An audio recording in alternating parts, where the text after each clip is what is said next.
we as Americans have the capacity now, as we've had in the past, to do whatever needs to be done to preserve this last and greatest bastion of freedom.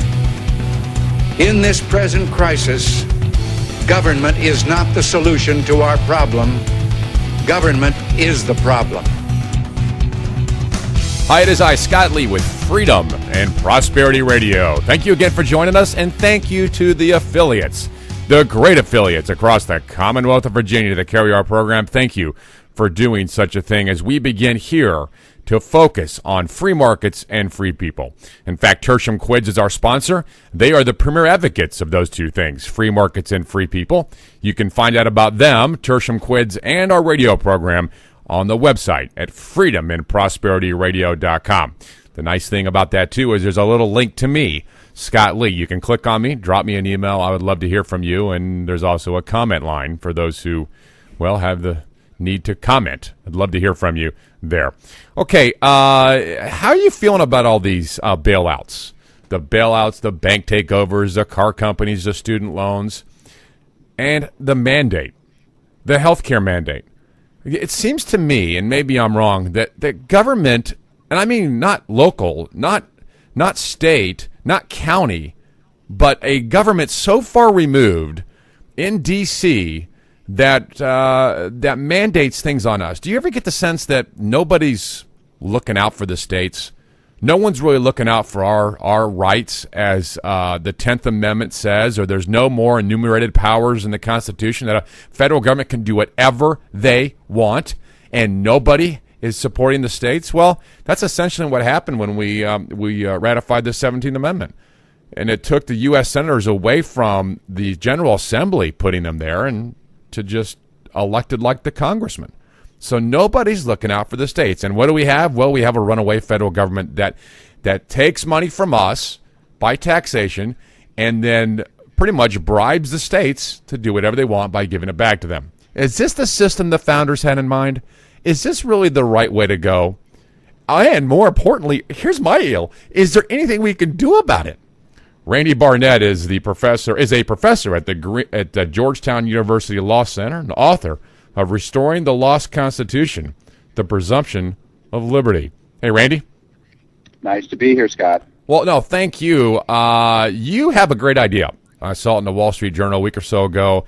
The idea is repeal amendment. The repeal amendment for the states specifically, and I know Speaker Howell joined you on this, you're supporting a repeal amendment for the state of Virginia in regards to this overreaching federal government, or more or less a way for the states to stick up for their own right. Is that the best way to define it there?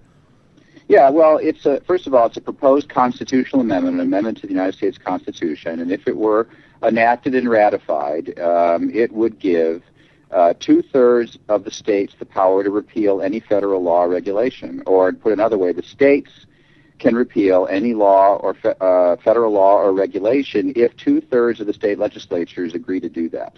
It ends up providing sort of an extra check on power. We now have the presidential veto on state laws, and that's one check, on federal law. That's one check on Congress.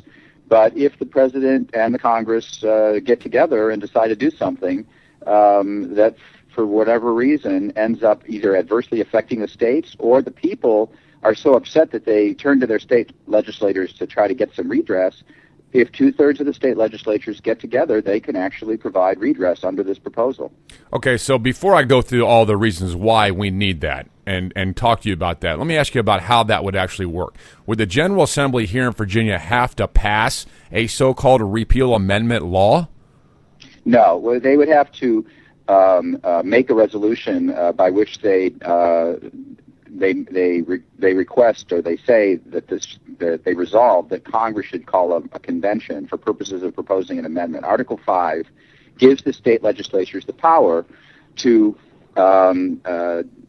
write and ask that Congress, or demand that Congress hold a constitutional convention, or an amendment convention. It's a convention for purposes of proposing amendments. Yes. Under Article 5, if two-thirds of the states do so resolve, then Congress must convene a convention for purposes of proposing amendments. Now, that's never happened, and the reason that's never happened is whenever an amendment got close in the states, Congress, to head off the possibility of a convention, has proposed that amendment itself to the states. And then once it's proposed to the states, then it takes 3/4 of the state legislatures to ratify that amendment. So it isn't enough that 2/3 of the states propose it, then 3/4 of the states have to ratify it. So this isn't an easy idea. Not at all. Not at all. But it's a good idea.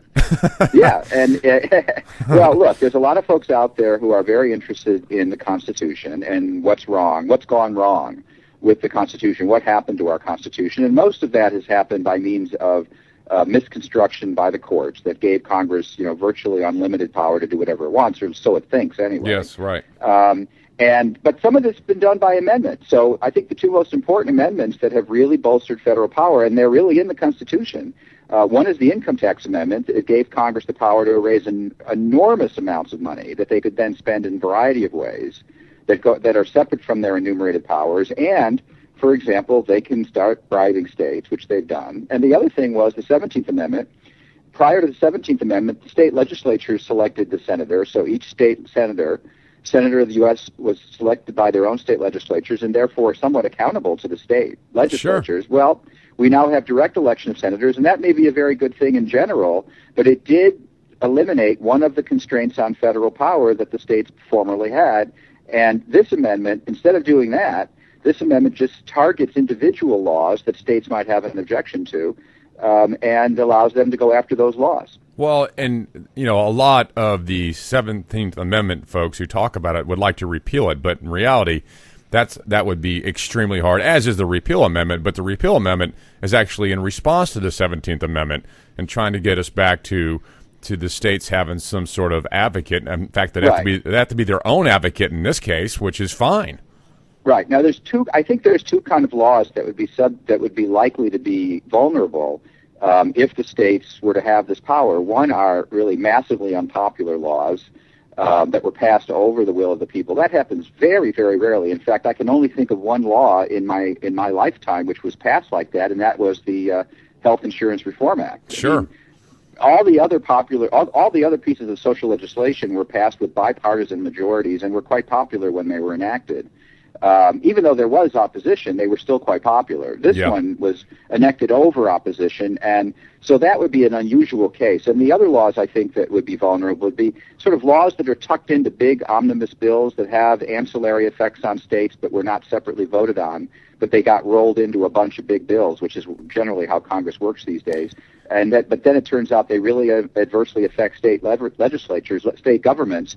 Then the states get together and go after those things, and I doubt seriously that Congress would really object if they strip those kinds of things out of big, massive laws. Yeah, right, and that's the best way to do it is to give the states a little bit of power here, which was kind of the idea in the beginning, but that's so 1787. We moved past that, obviously. The repeal amendment. This thing, in my mind, is huge because it really allows a veto, a check on the 535 elected representatives in D.C. And here's the other thing I think that I wanted you to get your response to, because you put this in your article in the Wall Street Journal, is what if our Congress decides to nationalize private pension investments? Right. I mean, they were talking about it. They had committee hearings about it. Yeah. This was a serious consideration. Look, what happens when the government runs out of money? They go to where they can get it. And right now there are billions and billions and billions of dollars in private pension accounts. Well, they would much rather give you a government IOU in the form of a treasury bill than let you hold on to this private money, and they would take the money from you. And I'm not saying they're going to do it, but I'll tell you, if they decided they wanted to do it, what's stopping them? And assuming the president signs the bill, well, this would be one of the things that would stop them. And here's the other thing. I think the biggest effect of this would be the deterrent effect it would have. Oh, right. Every time Congress geared up to do something that was massively unpopular in the heartland of America, they would know that there was the possibility of pushback. And they might not pass that law. That's a beautiful thing. That's a great idea. Just make them think twice before it. Right now, they feel like they're unstoppable, but if they realize that the states have some sort of power to repeal this radicalness coming from a centralized government, it might be the right direction. It's a hurdle. And I hate to tell you how modest this is, because some people want really radical change, and I would like some radical change, but this is so modest that if 2/3 of the states were to get together and repeal the law, Congress really could. There's nothing stopping Congress from reenacting it. So let's supposing that 2/3 of the states decided to repeal the Health Insurance Reform Act, supposing they decided to do that. Congress could reenact it, but do you think they would? I don't think so. Do you? I don't think so.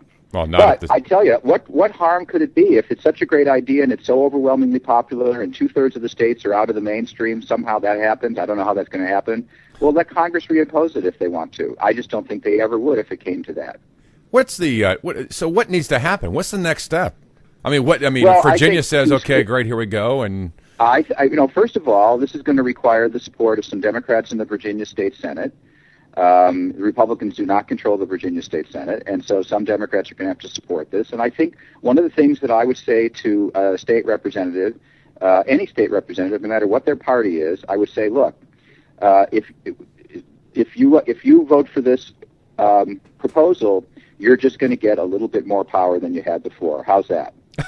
We're just going to give you just a little bit more power. Wow, that might work. And that power that you're going to get could be used against a national legislature that ends up being controlled by the other party. So it might just be that one of these days the Republicans might control Congress and do a number of things that you'd like to use this power to stop. So how about that? Would you like a little bit more power? Now, there may be some state reps who object to having a little bit more power on general principle. But on the other hand, it might appeal to some state reps who are Democrats in this case. I want to see a politician that says, I don't want any more power, not me. I guarantee you're going to hear some people who say that. But there's going to be a few people who think otherwise. This is the reason why, for example, that when one party's in the majority in the Senate, they don't abolish the filibuster, because they know that when they're in the minority, they really want that filibuster power. It gives each senator a little extra power to have that filibuster. So anyway, what has to happen is first it has to get out of Virginia, although it could get out of another state, but I think Virginia is the one that's taking the lead. But there's already been inquiries by other states' legislators who are very interested in this, and I think that Virginia will provide the leadership, and then this is going to spread like wildfire to other states. Okay, what happens then? At what point do we say, okay, now we're going to convene a constitutional convention? We have to have 2/3. That's 34 states. Both houses of 34 state legislatures have to do this. That's a lot. That's asking a lot. Yeah, it is. But I think if you had 8 or 10 or 12 or 15, well, how many are on the health care? Then you're going to start getting members of Congress who think this is pretty popular and they want to do it, and there might be a move at that point in Congress to just take 2/3 of each house to propose it to the states. And that would stop the convention idea in its tracks, which is what I would like to see happen. That's a great idea. There's already members of Congress who have said that they want to sponsor this in Congress, but I don't think Congress will actually act on it until they're pressured by it by the states. So it's a little bit of but basically state legislators are going to use the power the Constitution gives them to put pressure on Congress to use the power the Constitution gives them to propose amendments to the states, and then we'll see what happens. Wow. Great stuff. Stranger things have happened. Yes. Well, that is absolutely true in the last 19 months. Stranger things have happened. No question about it. It's a shame, sir, that we need this, but indeed we do. It's the times we are living in. Thank you so much for your time, which is very valuable. Scott, anytime. You bet. Thank you. That's Randy Barnett. He's a professor at Georgetown University Law Center, the author of Restoring the Lost Constitution, The Presumption of Liberty. I know you want to hear this interview again, and you should. It's at freedomandprosperityradio.com. Stay tuned to Freedom and Prosperity Radio. We'll be right back after a brief message from our sponsors.